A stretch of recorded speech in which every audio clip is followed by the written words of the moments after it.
Hello दोस्तों, welcome back my YouTube channel. दोस्तों आज बात करेंगे हम लोग यहाँ पे जो इतिहास का जो महत्वपूर्ण तथ्य जो थ्योरी है यहाँ पे पार्ट है उसके बारे में बात करेंगे। अगर आप किसी भी प्रतियोगिता परीक्षा का अगर तैयारी करते हैं, जैसे यूपीएससी हो गया, स्टेट पीसीएस हो गया, एसएससी हो गया, या मतलब कोई भी कंपटीशन का एग्ज़ाम की तैयारी करते हैं, क्योंकि सभी एग्ज़ाम में आप अगर तैयारी कर रहे हैं तो उसमें इतिहास का क्वेश्चन देखने को मिलता है, हिस्ट्री का क्वेश्चन। हिस्ट्री में से अगर मध्यकालीन भारत का यहाँ से क्वेश्चन बनने का ज़्यादा चांस रहेगा। लेकिन हम लोग स्पेशली आज बात करेंगे अकबर के इतिहास के बारे में। अकबर का जो इतिहासकार जो रहा, इतिहास रहा, उसके बारे में संपूर्ण जानकारी एक वीडियो में प्राप्त करेंगे। तो चलिए, आप सभी को सबसे पहले नमस्कार, सलाम, दुआ, प्रणाम। तो यहाँ से हम लोग यहाँ से वीडियो स्टार्ट करते हैं। दोस्तों, अकबर का जो शासन काल रहा था 1556 ईस्वी से लेकर 1605 ईस्वी तक रहा था। कब? 1556 ईस्वी से लेकर 1605 ईस्वी तक। और अकबर का जन्म 15 अक्टूबर 1542 ईस्वी को हमीदा बानो बेगम के गर्भ से अमरकोट के राना बिरसाल के महल में हुआ था। कहाँ पे? अमरकोट के राना बिरसाल के महल में हुआ था। अगर बात करें हम लोग यहाँ पर अकबर के पिता का नाम था हुमायूं तथा इसके बचपन का नाम था जलाल। क्या था? इसके बचपन का नाम था जलाल। हुमायूं की मृत्यु की सूचना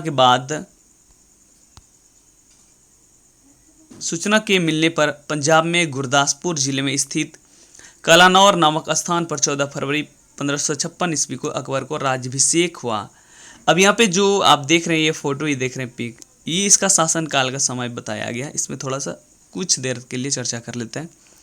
बाबर का जो शासनकाल रहा था 1526 से लेकर 1530 तक। हुमायूं का शासनकाल रहा था 1530 से लेकर 1540 ईस्वी तक, मतलब टोटल 10 साल इन्होंने शासन किया था। शेरशाह की सूरी के अगर शासन की अगर बात करें तो यहाँ पे 1540 से लेकर 1545 ईस्वी तक। और हुमायूं के अगर शासनकाल की अगर बात करें तो 1555 से लेकर 1556 ईस्वी तक, मात्र एक ही साल किया था। और अकबर के अगर शासनकाल की बात करें तो 1556 से लेकर 1605 ईस्वी तक इन्होंने शासन किया था। आप दोस्तों देख सकते हैं टोटल कितना, लगभग इन्होंने 40 साल तक इन्होंने शासन किया था। कितना? टोटल 40 साल तक शासन किया था। किसने? अकबर के द्वारा। अब यहाँ पे नीचे से हम लोग इम्पोर्टेंट तथ्य जो अकबर के बारे में दिया है उसके बारे में एक एक करके हम लोग यहाँ पे जानकारी प्राप्त करेंगे।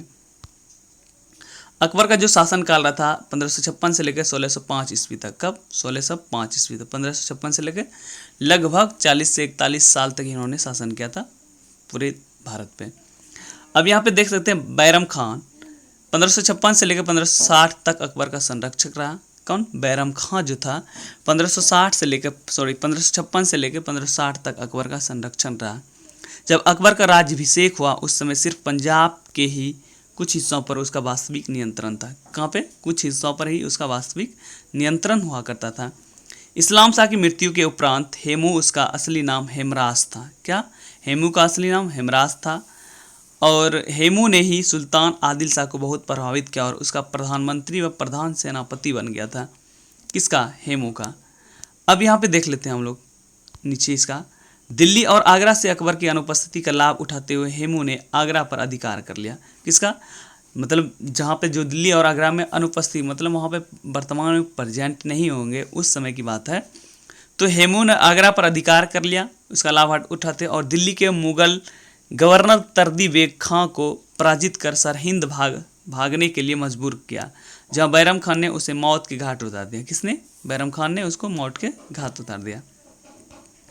अब यहाँ पे पानीपत की दूसरी लड़ाई की अगर बात करें तो यहाँ पे जो अकबर के द्वारा लड़ा गया था उसके बारे में थोड़ा सा जान लेते हैं। पानीपत की दूसरी लड़ाई की अगर बात करें, पानीपत की दूसरी लड़ाई 5 नवंबर 1556 ईस्वी को अफगान बादशाह आदिल शाह सूर के सेनापति हेमू और अकबर के बीच हुआ था। कौन था? आदिल शाह सूर के सेनापति हेमू और अकबर के बीच हुआ था। हेमू के पास अकबर से कहीं अधिक बड़ी सेना थी तथा 1500 हाथी था। कितना था? जो मतलब अकबर का जो सेना हुआ करता था उससे कहीं ज़्यादा, मतलब लगभग उससे 2 गुना 3 गुना कह सकते हैं, उससे ज़्यादा था। और 1500 हाथी लेकिन हाथी था। कितना? टोटल 1500 हाथी। प्रारंभ में मुगल सेना के मुकाबले में हेमू को सफलता प्राप्त हुआ। प्रारंभ में क्या हुआ? जो मतलब हेमू को सफलता प्राप्त हुई, लेकिन दुर्भाग्य से एक तीर हेमू की आंख में घुस गया।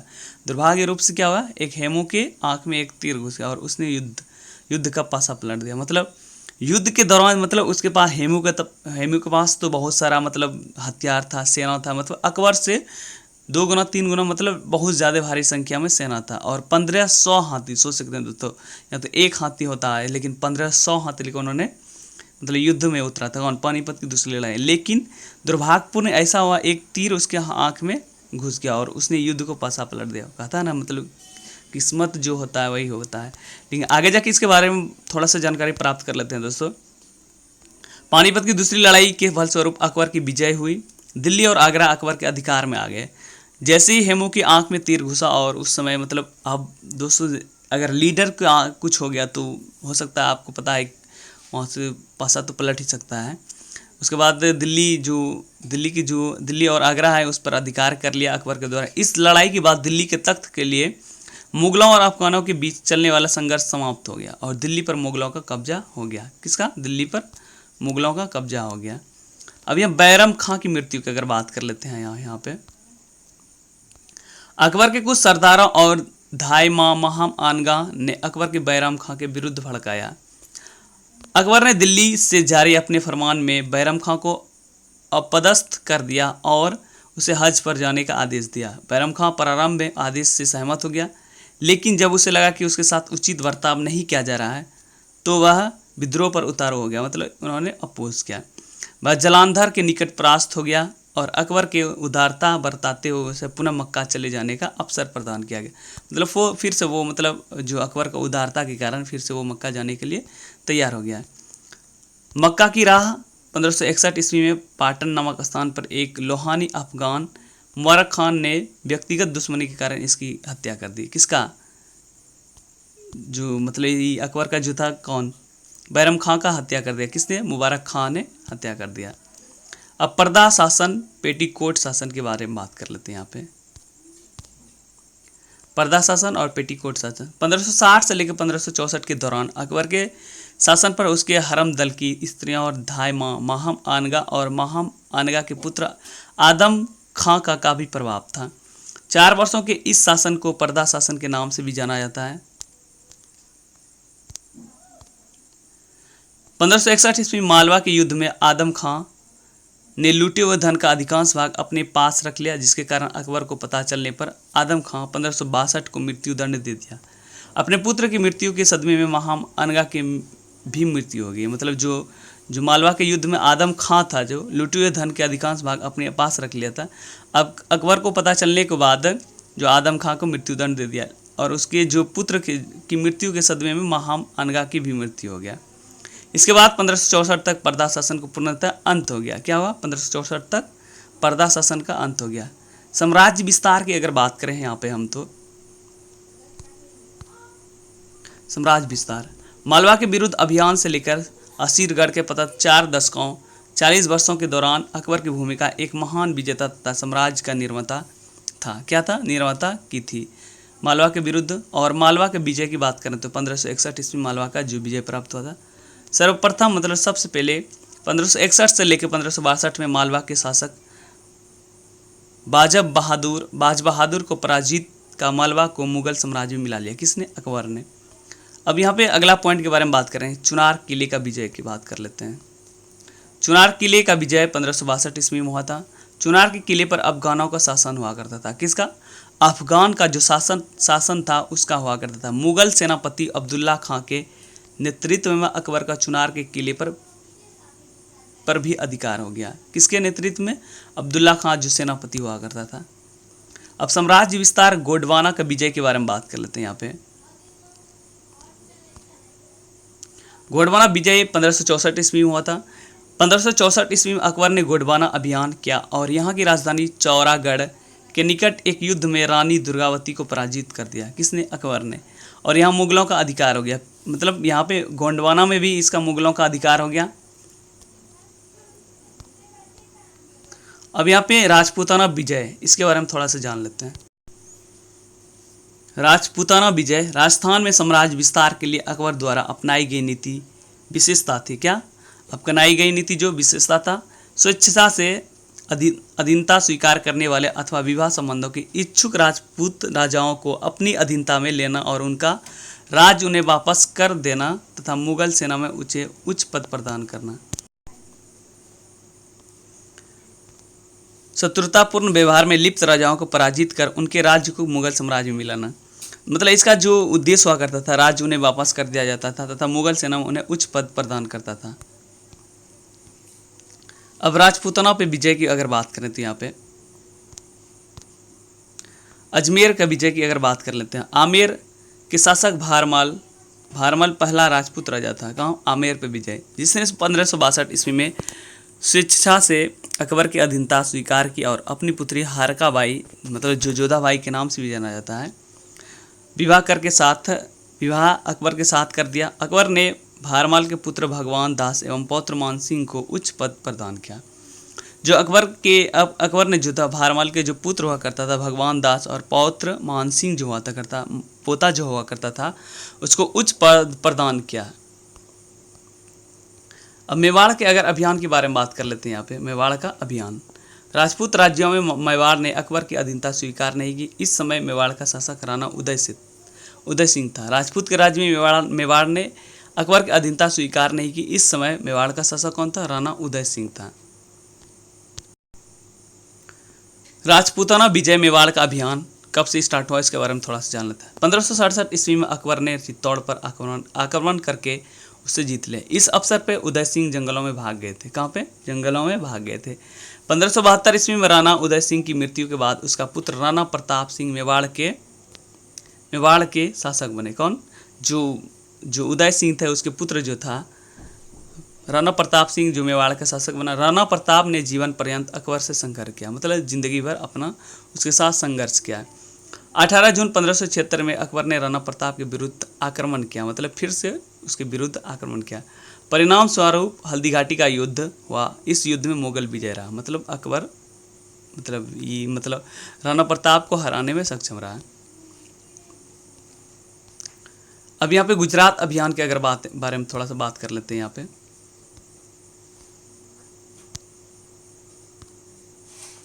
गुजरात अभियान 1572 ईस्वी में अकबर ने स्वयं गुजरात अभियान किया तथा इस समय गुजरात का शासक मुजफ्फर खां हुआ करता था।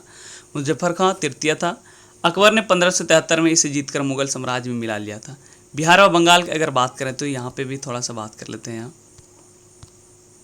बिहार बंगाल के 1574 से 76 के दौरान अकबर का बिहार और बंगाल पर भी अधिकार हो गया था। टोटल बिहार व बंगाल पर भी अधिकार हो गया था। और यहाँ पे पश्चिमोत्तर राज्य की अगर बात करें तो यहाँ पे इसके बाद अकबर ने पश्चिमोत्तर राज्य पर अभियान किया और काबुल, कश्मीर, सिंध, बलूचिस्तान, कंधार को अपने मुगल साम्राज्य में मिला लिया। मतलब दोस्तों देख सकते हैं इसने लगभग सभी राज्यों को अपने मुगल साम्राज्य में मिला लिया था। अब यहाँ पे दक्षिण भारत की अगर बात कर लेते हैं, थोड़ा सा पॉइंट है। अकबर पहला मुगल शासक था जिसने दक्षिण भारत पर अभियान किया था। कौन सा मुगल शासक? मतलब पहला मुगल शासक जो था, इन्होंने दक्षिण भारत पर अभियान शुरू किया था। 1561 की बात करें तो अकबर ने सबसे पहले खानदेश पर आक्रमण किया था। कहाँ पे? खानदेश पर आक्रमण किया। यहाँ के शासक अली खान ने स्वेच्छता से अधीनता स्वीकार कर ली। दूसरा पॉइंट है यहाँ पे, उसके बाद 1599 में अकबर ने दौलताबाद पर आक्रमण किया और इसे भी अपने अधीन कर लिया। दौलताबाद पर आक्रमण करके उसको भी अपने अंदर अधीन कर लिया।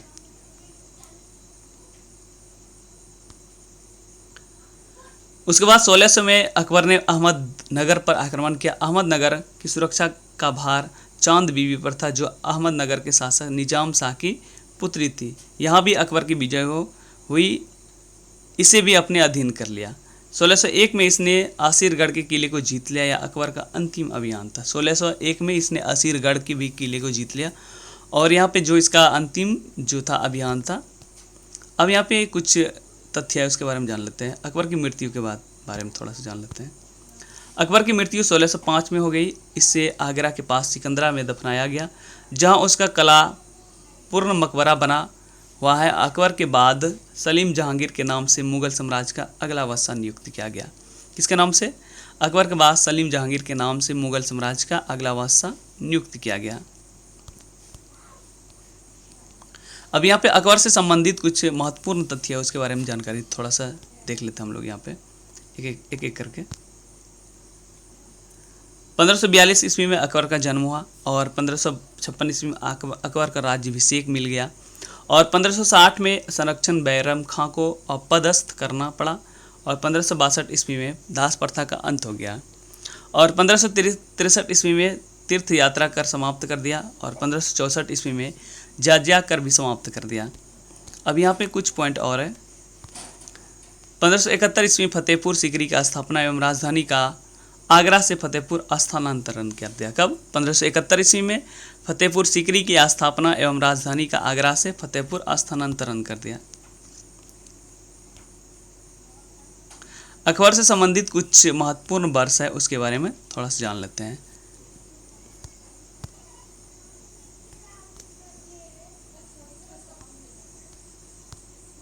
पंद्रह सौ 1575 ईस्वी में इबादत खाना का स्थापना किया गया अकबर के द्वारा। 1578 ईस्वी में इबादत खाने में सभी धर्मों के लोगों के प्रवेश की अनुमति दी। मतलब दोस्तों अकबर ही एक ऐसा शासक हुआ करता था, मतलब इसके अंदर मतलब वो नहीं था कि आप किसी भी धर्म के हो तो इसमें नहीं आ जा सकते हैं। मतलब ये ऐसा शासक था, आप मतलब सभी धर्मों को अलाउ था, कहीं भी किसी को रुकावट नहीं था।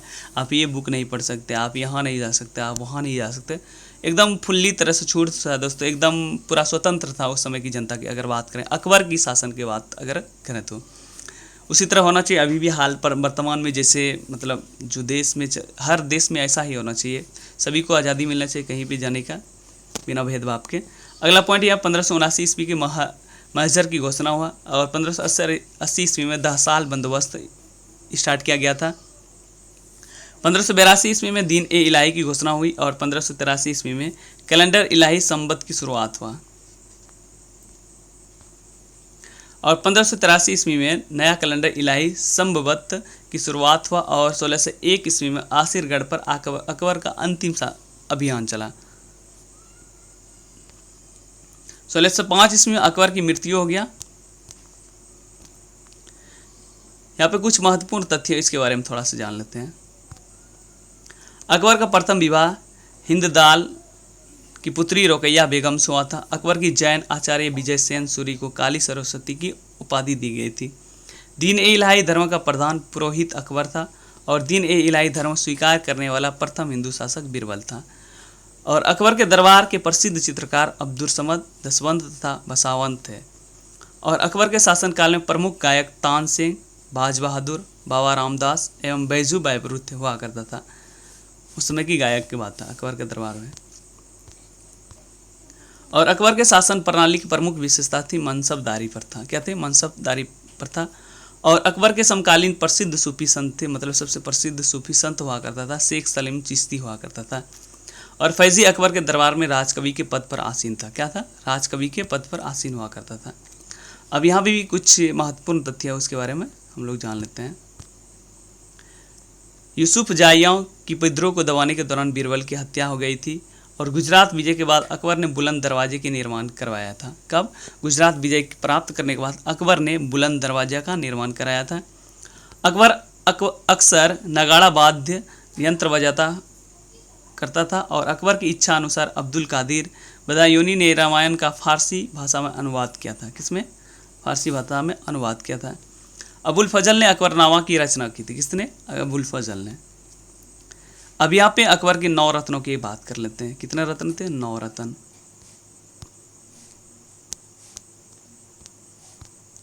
अकबर के 9 रत्न थे, उनमें से कौन कौन है उसके बारे में थोड़ा सा जान लेते हैं हम लोग यहाँ पे। सबसे पहला है बीरबल, दूसरा अबुल फजल, तीसरा तानसेन, चौथा है फैजी, पांचवा टोडरमल, छठा मानसिंह, सातवां मुल्ला दो प्याजा और आठवां हकीम हुक्काम और 9वां है अब्दुल रहीम खान ने खाना। मतलब अकबर के 9 रत्नों में से जो 9 रत्न जो था बीरबल, अबुल फजल, तानसेन, फैजी, टोडरमल, मानसिंह, मुल्ला दो प्याजा, हकीम हुक्काम, अब्दुल रहीम खान ने खाना। अब इसके बारे में, नौवों के बारे में एक एक करके हम लोग थोड़ा सा चर्चा करेंगे, उसके बारे में क्या तथ्य है संपूर्ण जानकारी प्राप्त करेंगे। सबसे पहले हम लोग बीरबल के बारे में बात करेंगे। यहाँ पे बीरबल का बचपन का नाम था महेश दास था। क्या? महेश दास हुआ करता था। कबीराज का उपाधि मिला था और दीन ए इलाही धर्म अपनाने वाले एकमात्र हिंदू था। यूसुफ जाई कबीले से लड़ते हुए मृत्यु हो गया था। और अबुल फजल की अगर बात करें यहाँ पे इतिहास, दर्शन और साहित्य के विद्वान अकबरनामा एवं आईन अकबरी की रचना किया था। किसने? अबुल फजल ने। यहाँ पे 2 हो गया।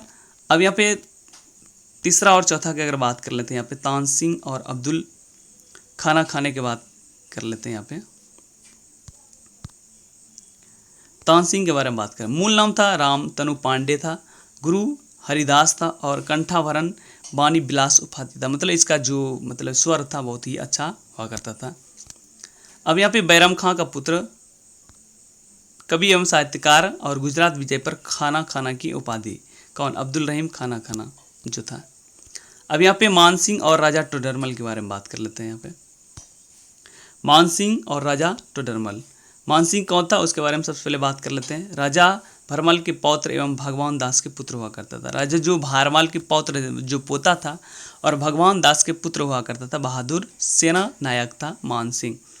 अकबर के दरबार में दीवान, भूमि सुधारक, 10 साल बंदोबस्त के रूप में राजा टोडरमल रहा करता था। अब यहाँ पे राजा फैजी और हकीम खां के बारे में बात कर लेते हैं।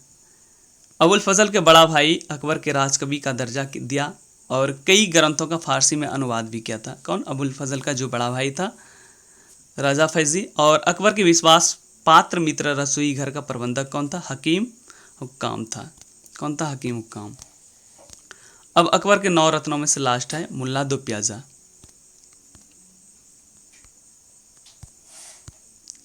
अरब के रहने वाले बुद्धिमान और तार्किक था मुल्ला दो प्याजा था। बहुत ही बुद्धिमान और तार्किक हुआ करता था, उस समय की बात है।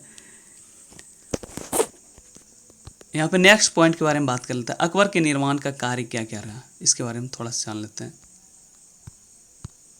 अकबर के निर्माण कार्य, अकबर का लाल किला जो आगरा में उपस्थित है इन्होंने निर्माण कराया था। लाहौर का किला लाहौर में उपस्थित है। इलाहाबाद का किला इलाहाबाद में स्थित है। हुमायूं का मकबरा जो दिल्ली में स्थित है। बुलंद दरवाज़ा जो आगरा में स्थित है, इन्होंने ही बनवाया था, इसका निर्माण करवाया था। और जोधाबाई का महल आगरा में है जो इसकी पत्नी हुआ करती थी। पंचमहल का जो इन्होंने ही निर्माण कराया था अकबर के द्वारा, फतेहपुर सीकरी में, और फतेहपुर सीकरी आगरा में स्थित है। कहाँ पे? आगरा में स्थित है। अब यहाँ पे कुछ प्रीवियस ईयर का क्वेश्चन है, किसमें थोड़ा सा इसको भी देख लेते हैं हम लोग। यहाँ पे एक एक करके थोड़ा सा 1-2 मिनट में। 1564 ईस्वी में अकबर द्वारा समाप्त किया गया जजिया। ये एसएससी 2021 में क्वेश्चन पूछा है। धार्मिक भेदभाव करता, क्या? धार्मिक भेदभाव। बुलंद दरवाज़ा किसके द्वारा बनाया गया था? अकबर के द्वारा बनवाया गया था। 2018 में है, ग्रुप डी में पूछा गया था क्वेश्चन। अकबर ने अपने दरबारी संगीतकार के रूप में किसे नियुक्त किया था?